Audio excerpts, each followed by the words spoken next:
네, 여러분은 진실을 아는 게 좋으세요? 아니면 그냥 진실과 상관없이 내 고집대로 살고 싶으세요?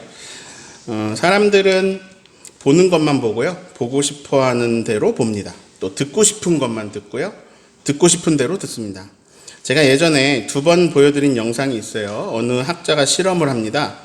남자들보다 여자들이 농구공의 움직임을 잘 못 볼 수 있다. 이런 거예요. 그래서 이제 실제로 그런지 흰 옷 입은 사람들이 이렇게 패스를 몇 번 하는지 이제 남자도 여자도 세어보라고 합니다. 자, 영상이 끝나고 남자들에게 물어봅니다. 흰 옷 입은 사람들이 패스 몇 번 했어요? 7번이요. 그 여자들에게 물어봅니다. 몇 번 했어요? 7번이요. 이 실험은 이 공의 움직임에 대한 남녀의 차이를 보는 것이 목적이 아닙니다. 갑자기 실험자가 물어봅니다. 고릴라는 봤어요? 그리고 영상을 또 보여주는데요. 영상을 보여주는데 신기하네요. 똑같은 영상을 보고 있는데 고릴라가 나와가지고 가슴을 쿵쿵쿵쿵 치고 들어가요. 저도 이 영상을 봤는데요. 저는 이 고릴라를 못 봤어요. 처음 볼 때 제가 이거 많은 사람들이 같이 봤는데 못 본 사람이 더 많더라고요.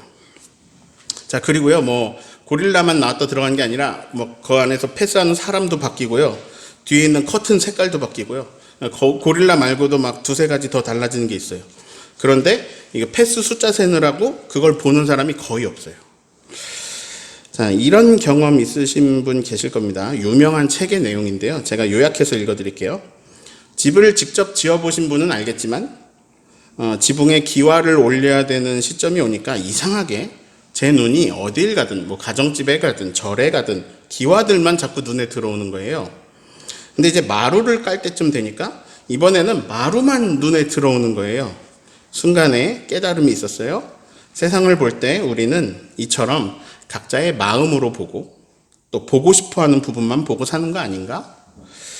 우리에게 보이는 세상은 온 우주 전체가 아니라 오직 우리 마음의 눈을 통해서만 볼 수 있는 그런 한정된 세상, 이런 걸 내가 발견한 것이다. 이런 글입니다. 사람들은요, 보고 싶은 것만 봅니다. 이걸 좀 더 어려운 말로 확증 편향이라고 그래요. 사람들은 자기가 믿는 게 있거든요. 자기 신념들이 있어요. 이걸 유지하려고 합니다. 자기가 믿는 거를 고수하려고 해요. 내가 이렇게 믿고 있는데 근데 다른 얘기가 들리잖아요. 그러면 안 들어요. 근데 애써 안 들어요. 어떤 사실이나 더 객관적인 증거가 나타나도 그걸 폄하해버리거나 막 제거해버립니다. 그래서 사람은 진실에는 눈을 닫고 귀를 닫고요. 자기 믿음을 믿어요. 이 확증 편향으로 자기 신념에 맞는 것만 받아들이면서 살아가는 경향이 있습니다. 오늘은 보고 싶은 것만 보고 듣고 싶은 것만 들으면서 그러면서 살아가고 있다. 이런 얘기로 이제 시작을 했습니다. 성경 말씀 속에는 엄청난 보물들이 있습니다. 출애굽기 말씀 속에도 수많은 보물이 있습니다. 그 많은 보물을 이 짧은 시간에 다 파헤쳐 보는 건 어렵겠죠. 이거는 평생 읽으면서 캐내고 또 캐내도 또 나오는 놀라운 보물들이 이제 성경 속에 있습니다. 그 수많은 보물들 속에서 우리가 출애굽기 속에서 꼭 발견해야 될 핵심을 지난주에 3가지 정도로 정리했습니다. 첫 번째는 해방입니다. 억압받고 짓눌린 히브리 사람들이 애굽에서 해방됩니다. 여러분을 짓누르고 있는 여러분의 애굽에서 하나님의 인도하심을 통해 해방되시기를 축원합니다. 네. 자, 2번째 핵심에는요, 하나님의 욕구가 담겨 있어요. 그건 뭐냐면 하나님이 우리하고 관계를 맺는 거예요. 너희는 내 백성하자. 나는 너희의 하나님이 되어줄게. 내가 도와줄게. 자, 3번째는 출애굽기에 하나님의 의도가 드러나는 중요한 주제인데요. 그건 뭐냐면 하나님을 알게 하신다는 거예요. 우리가 드라마를 본다고 해볼까요? 드라마는요, 그냥 재밌게 보면 돼요. 근데 우리는 드라마를 보면서요, 설득을 당해요. 누구한테 설득당하냐? 드라마 작가에게 설득당해요. 작가는요, 드라마를 통해서 시청자들에게 하고 싶은 말을 합니다. 자기가 하고 싶은 말을 하는데 드라마라는 매체를 통해서 하거든요. 그리고 그 하고 싶은 말들은요, 배우의 대사들을 통해서 우리에게 전달됩니다. 작가는 배우의 대사를 되게 한마디 한마디 고심하면서 씁니다. 그 대사 속에 작가가 하고 싶은 말을 담아야 잘 담고 싶기 때문이죠. 자, 지금 제가 드라마의 비유를 하고 있으니까요. 이 출애굽기를 드라마라고 생각해 보면요. 등장인물들의 대사를 통해서 이 성경을 쓴 사람이 하고 싶은 말이 드러나거든요. 그런데 성경을 쓴 사람은 이제 도구고 성경의 실제 저자는 하나님이시죠. 즉 등장인물의 대사 속에 이 저자이신 하나님의 의도, 하나님이 우리에게 말하고자 하시는 것들이 담겨 있어요. 바로의 대사 중에 이런 말이 있었습니다. 출애굽기 5장 2절이에요. 빨간 것만 볼까요? 여호와가 누구이기에 난 여호와를 알지 못한다. 자, 여호와 누군데? 나 여호와 몰라. 그 말 안 들어. 이스라엘 안 보내. 자, 그리고 이제 지난주 7장 들어와서 드디어 이 작가가 하고 싶은 말이 드디어 나왔어요. 7장 5절입니다. 빨간 부분만 보시면 내가 이 강한 손을 펼칠 때에 그때에 애굽 사람이 나를 여호와인 줄 알리라. 예. 하나님 알게 하시는 거예요. 배우들 중에 자기가 영화 시나리오도 쓰고 막 감독도 하고 그 영화 주인공도 하고 그런 사람들이 있어요. 뭐 성룡 같은 배우가 그런 작품들을 했죠. 자기가 감독인데 자기가 배우예요. 자기가 막 주인공하고요. 하나님도 되게 재밌으세요. 성경을 쓴 사람들도, 이 성서 기자라고 부르는데 성경을 쓴 사람들도 있죠. 근데 사실은 이제 하나님께서 성경의 실제 저자신데 거기에 하나님이 자기가 등장인물로 막 출연하세요. 하나님은 사람이 아니시거든요. 근데 사람이 이해할 수 있게 사람인 것처럼 막 말씀도 하시고 사람처럼 행동도 하시고 사람의 모습으로 막 상상되게 나타나기도 하시고 여기도 하나님의 손, 하나님은 영이셔서 뭐 손 이런 거 아닌데 하나님의 손 이런 식으로 우리가 이해할 수 있게 편하게 말씀하셔요. 이런 걸 이제 신학에서는 신인동영론이라고 부르는데 모르셔도 돼요. 예. 아무튼 그래서 우리는 사람이 아니신 하나님을 사실 되게 이해할 방법이 없거든요. 근데 우리가 알고 있는 선에서 이해할 수 있도록 하나님이 그런 그림으로 성경을 이렇게 말씀해 주셔서 하나님이 만약에 사람이라면 이런 분이시겠구나 하고 이해하게 됩니다. 네. 아무튼 이 하나님의 대사 속에는 하나님의 의도가 들어있어요. 이런 의도예요. 나를 알려줘야지. 성경을 읽으면 나를 알 수 있게 해야지. 하나님이 그런 의도를 갖고 계세요. 얘네들이 나를 파악하는 거 이건 불가능하지만 그래도 얘네들 수준에 맞춰서 나를 알 수 있게 좀 계시해 줘야지. 이렇게 하고 말씀을 주셨어요. 자, 출애굽기 말씀 읽고 있는데요.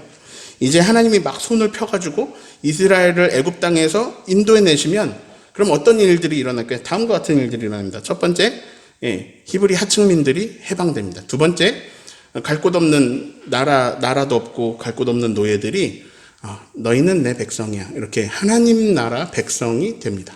자, 그리고 히브리 사람들은 그 권능을 통해 하나님을 알게 되고요. 애굽 사람들은 또 그 권능을 손나면서 하나님을 알게 됩니다. 오늘 읽은 말씀은 하나님이 손을 펴서 이제 애굽을 치시는 말씀이에요. 자, 그럼 이제 무슨 일이 일어나야 돼요? 사람들이 하나님을 알게 돼야 되는 거죠. 예. 이제 하나님을 막 여호와 하나님에 대해 알아가게 되는 상황입니다. 이 출애굽기 7장에 왔는데 여기서 반가운 표현이 있어요. 뭔지 볼까요? 6절의 빨간 부분을 읽어봅니다. 시작. 명령하신 대로 행하였더라. 누가? 모세와 아론이. 자, 그러면 명령하신 대로 행하였더라. 이거 두 글자로 뭐라 그러죠? 순종. 예. 여태까지 모세는요 투덜투덜하고 계속 둘러댔고요. 막 핑계대고요. 저는 막 입이 둔하고. 근데 하나님이 해결책을 주셨었죠. 2절이에요. 하나님은 모세에게 말하고 내가 너에게 명령한 바를 모세는 아론에게 말하고 그리고 아론이 바로에게 말하고 그래서 이제 그 바로가 땅에서 보내는 결정을 하게 된다는 거죠. 그러니까 모세가 막 걱정하고 있는데 모세의 일이 사실 그냥 그렇게 어려운 게 아니에요.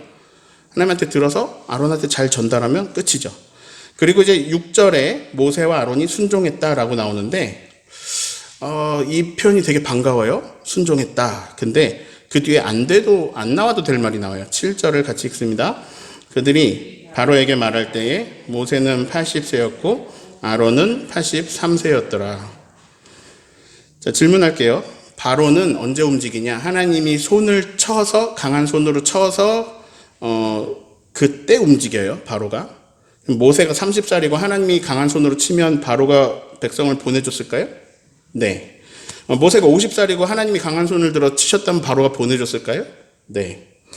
모세의 나이가 뭐가 중요해요? 하나님이 치시느냐 아니냐, 하나님이 일하시느냐 아니냐가 중요하죠. 그런데 여기에 모세와 아론의 나이가 기록되어 있습니다.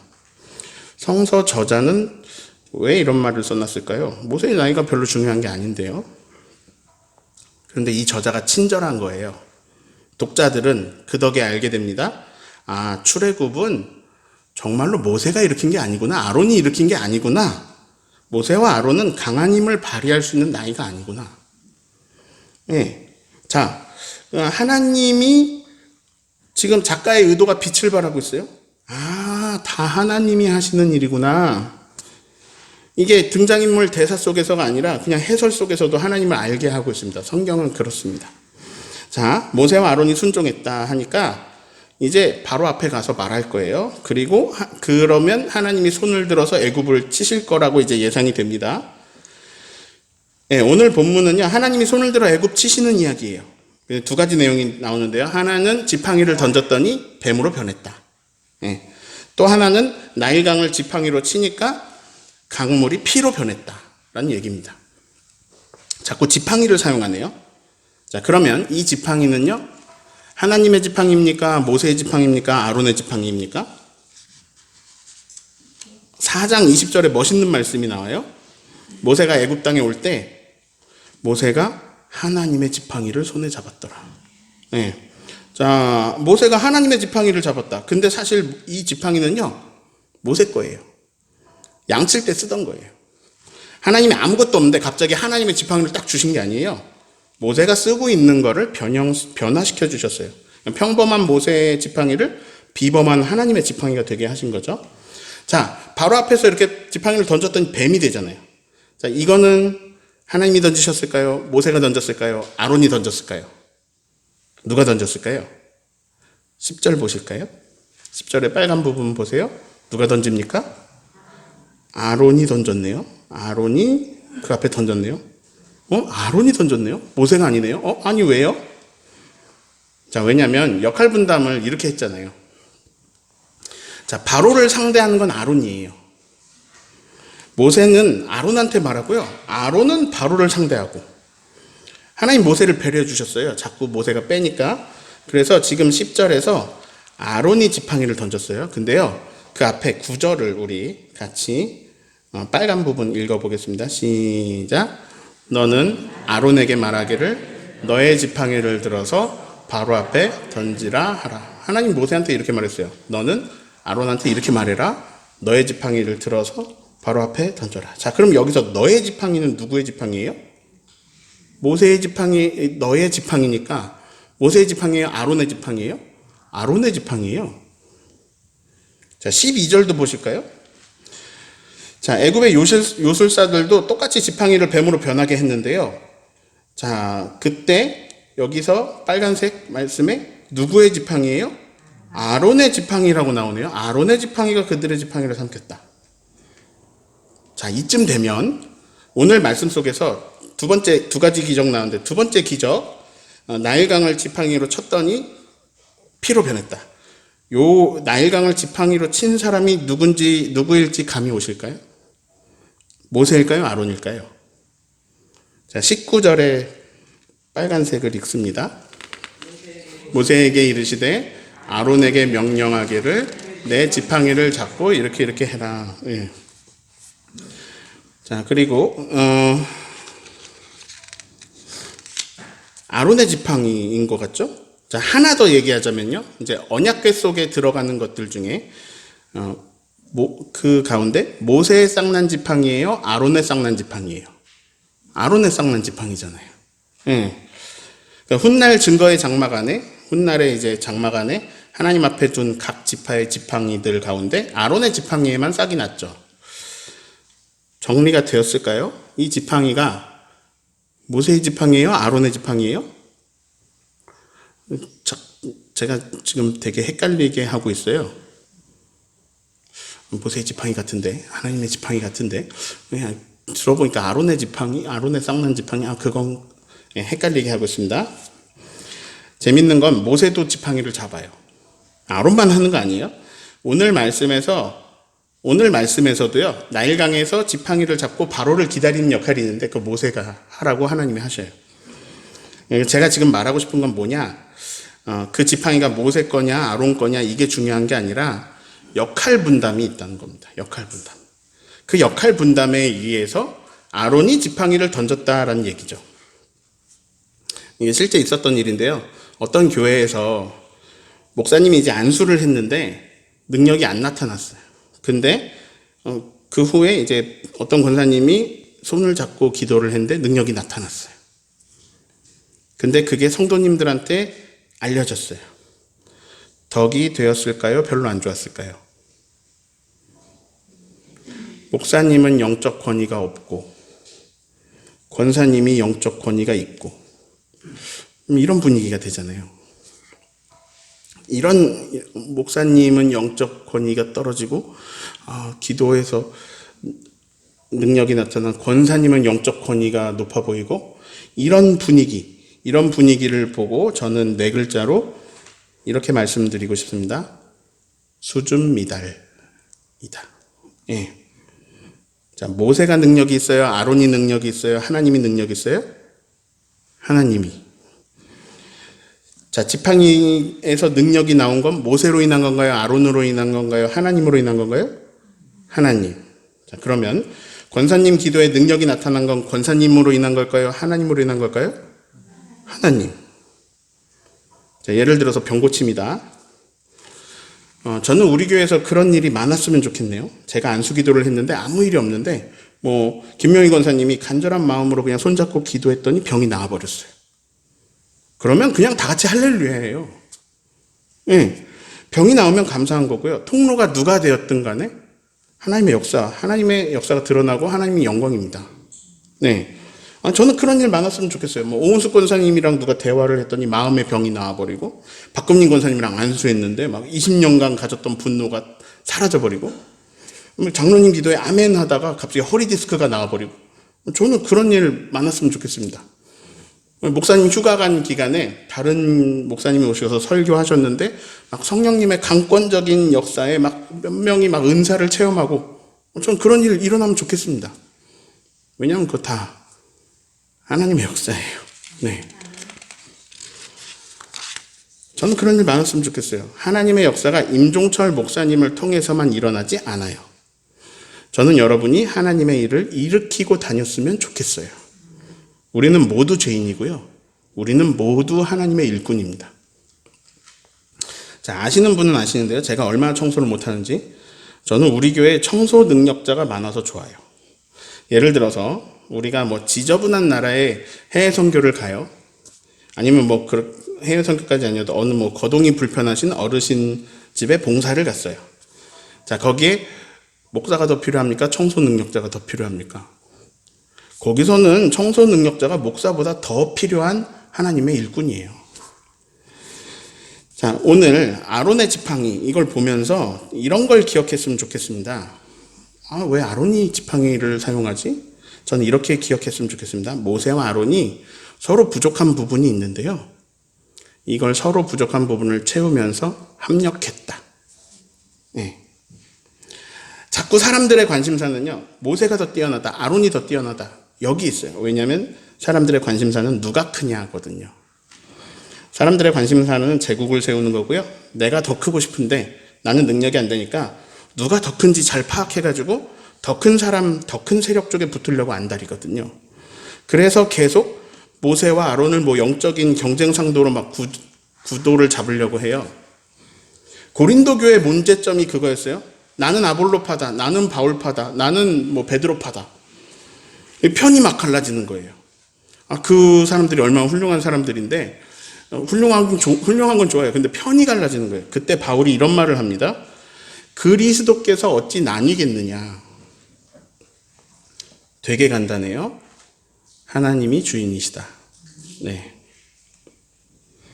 아볼로도 바울도 베드로도 합력해서 주인의 도구가 되고 있고요.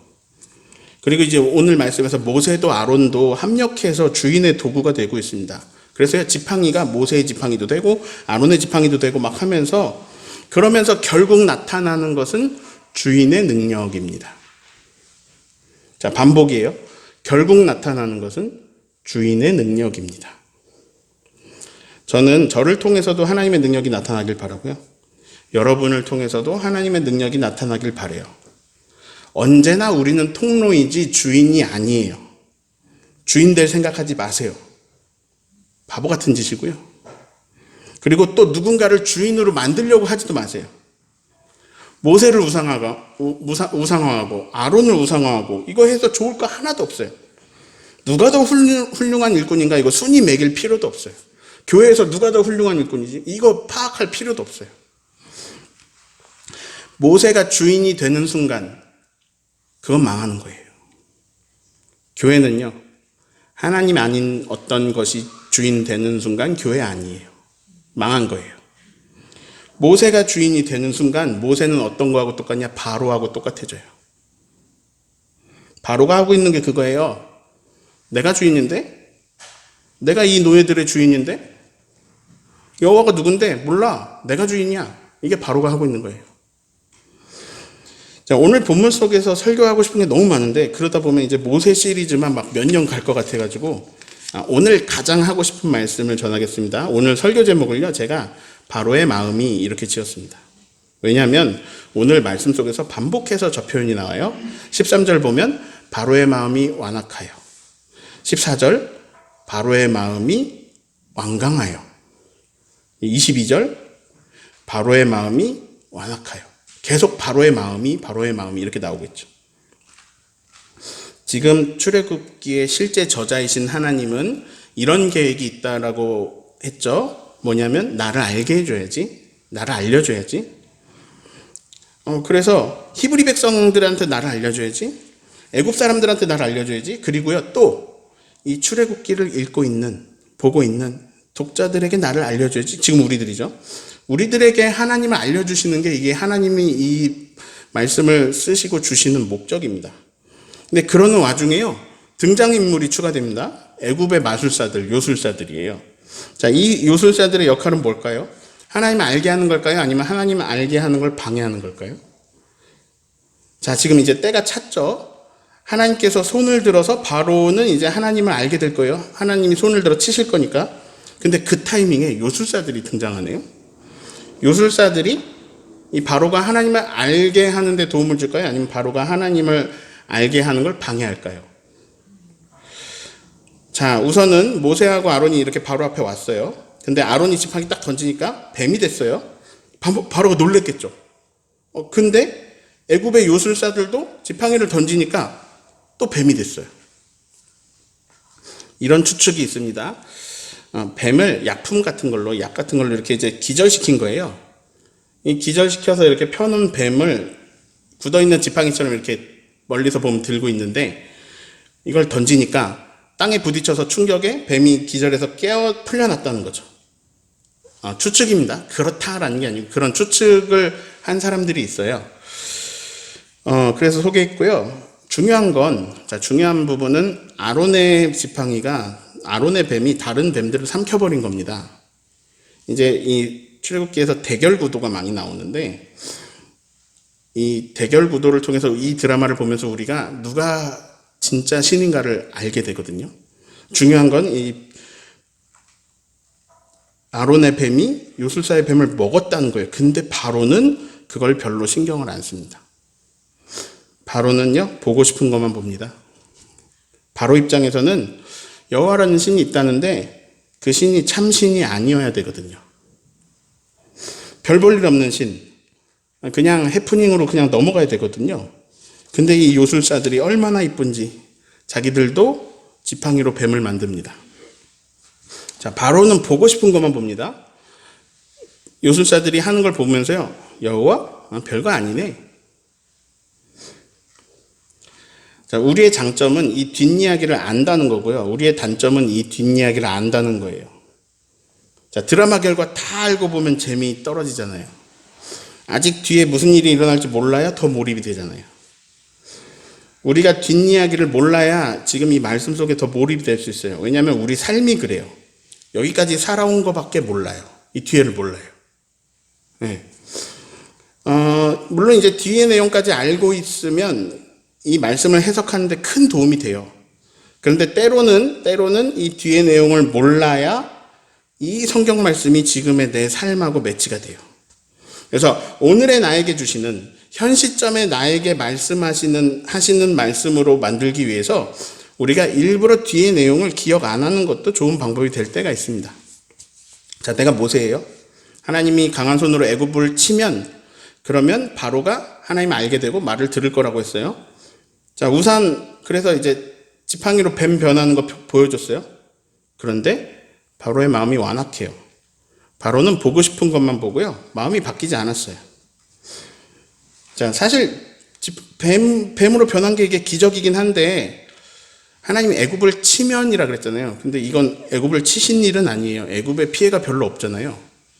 자, 지팡이가 뱀이 됐는데 애굽에 피해가 없잖아요. 겨우 그 뱀 몇 마리 죽은 거? 그 정도잖아요. 근데 이제는 무서운 일이 일어날 겁니다. 하나님이 미래를 모세에게 알려주십니다. 아침 되면 아침에 나일강가에 나가라. 거기에 바로가 올 거다. 너가 지팡이를 잡고 그 바로에게 전해라. 강물이 피가 된다고. 자, 우리는요, 이 재앙이 10가지가 일어날 걸 알고 있습니다. 그러나 지금 이 상황 속에서 모세가 그걸 모르고 있어요. 아론도 그거 몰라요. 그리고 바로도 그거 몰라요.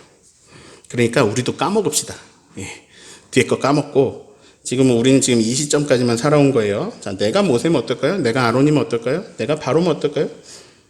자, 지금 나일강을 지팡이로 치고 호수들 위에 막 손 내밀고 하니까 물이 피로 변합니다. 이거 너무 소름 돋지 않을까요? 이거를요, 우리가 글로 물이 피로 변했다니까 별로 와닿지가 않아요. 근데 예를 들어 그냥 세숫대야에만 있는 물이 거기만 피로 가득 차보세요. 그것만 봐도 기겁해요. 지금 하나님의 강한 손을 다 목도하고 있습니다. 이건 지팡이가 뱀으로 변하는 정도하고는요, 차원이 다릅니다. 네, 근데 문제는요, 물이 곧 생명이에요. 이건 너무 무서운 일이에요. 물고기가 다 죽는 일입니다. 식량에 문제가 생기는 엄청나게 타격이 큰 일입니다. 즉, 이거는요, 하나님이 손을 들어서 애굽을 치신 일이에요. 하나님 애굽을 치셨어요. 자, 그러면 애굽에 큰 위기가 왔죠. 바로가 빨리 이스라엘 사람들을 보내줘야 될 것 같은데요. 근데 모세와 아론 입장에서는 지금 어떤 생각이겠습니까? 이제 피로 변했으니까, 큰 손으로 치셨으니까 바로가 히브리 사람들 데리고 나가 이렇게 말해주길 기다리죠. 근데요, 그 타이밍에 요술사들이 물을 피로 변하게 합니다. 이제 빨강 물감 같은 걸 풀지 않았을까요? 근데요, 그걸 보자마자 바로는 생각을 굳힙니다. 그리고 관심을 바로 꺼버려요. 22절, 23절 읽습니다. 애굽의 요술사들도 자기들의 요술로 그와 같이 행함으로 바로의 마음이 완악하여 그들의 말을 듣지 아니하니 여호와의 말씀과 같더라. 바로가 돌이켜 궁으로 들어가고 그 일에 관심을 가지지도 않아요. 바로가요, 그냥 요술사들 하는 거 보고요, 바로 관심 꺼버리고 궁으로 들어가 버립니다. 그리고 관심도 안 가져요. 저는 이 말씀을 읽으면서 요 앞에 22절에 우리 아까 3번 나왔던 바로의 마음, 이 두 글자가 계속 맴돌았습니다. 마음. 그래, 마음이야. 해답은 마음에 있어.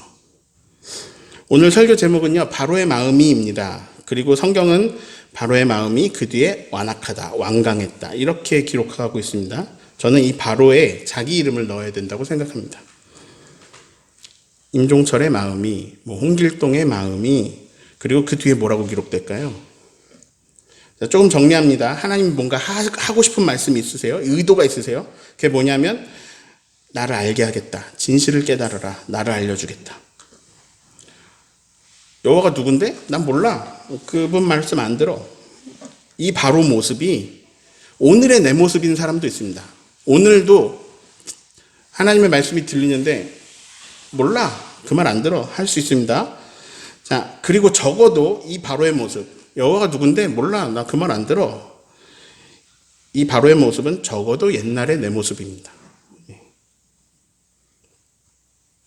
그렇게 하나님을 모르는 사람한테요, 하나님이 계속 자기 자신을 알려주세요. 자, 우리에게 알려주시는 모습을 볼 때, 여태까지 출애굽기를 보니까 하나님 폭군을 싫어하십니다. 예. 폭군에게는 하나님이 강한 손을 들어 알려주십니다. 자, 그렇게, 지금 드디어 폭군 바로에게 하나님의 강한 손이 임했어요. 막 피로 변했어요. 물고기들이 죽습니다. 물에서 악취가 납니다. 자, 바로는요, 진실을 보고 있습니다. 하나님의 손을 보고 있어요. 하나님의 손이 왔어요. 백성들이 물이 없어가지고요, 나일강가를 막 파기 시작합니다. 그래서 거기서 나오는 물로 살려고 합니다. 근데 이러다 다 죽는 거 아닐까요? 진실을 봐야 됩니다. 나일 강물을 통해서 자신을 알게 하시고 드러내시는 하나님을 봐야죠. 그리고 인정해야죠. 아, 여호와 하나님이 진짜 참 신이십니다. 인정해야죠. 그런데 바로에겐 진실이 보이지 않습니다. 왜? 마음 때문에요. 눈은 제대로 보고 있습니다. 시력은 좋아요. 근데 못 봅니다. 마음 때문에요. 그래서 바로에겐 다른 게 보입니다. 그걸 흉내내고 있는 요술사들의 눈속임이 보입니다. 바로는요, 식량이 없어가지고 막 물이 없어가지고 고생하는 백성이 보이지 않습니다. 이거 요술사들도 할 수 있는 거구나.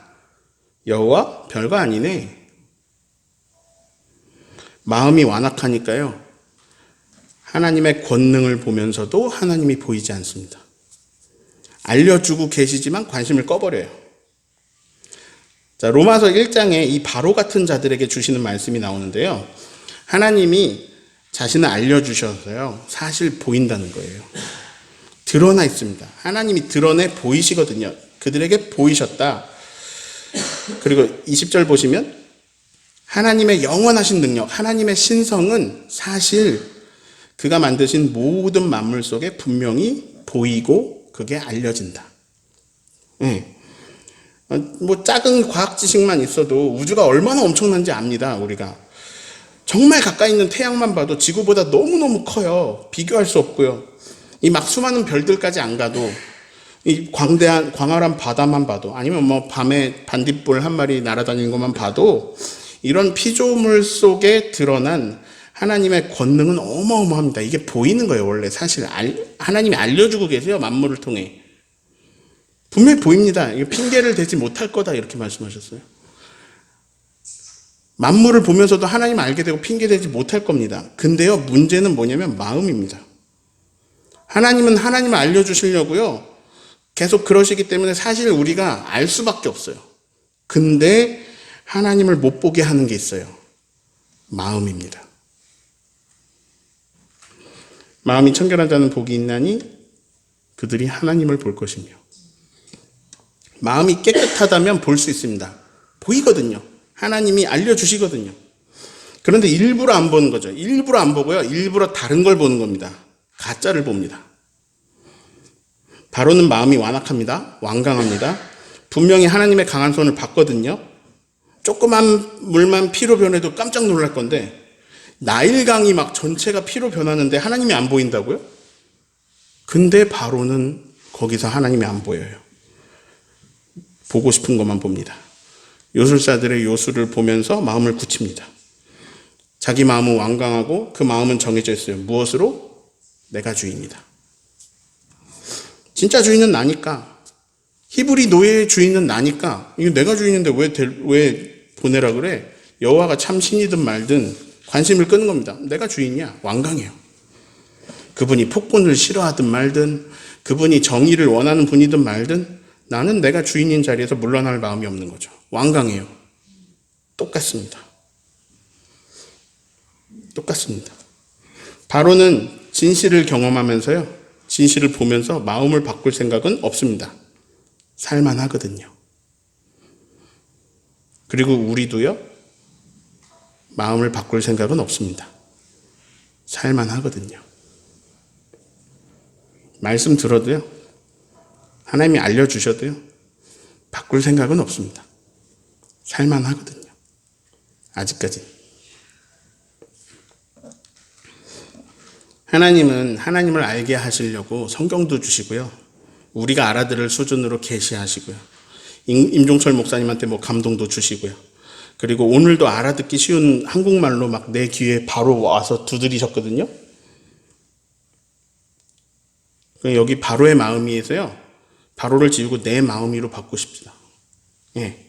여기서 내 마음에 따라 되게 달라지는 거예요. 내 마음이 완강하나요? 그러면요.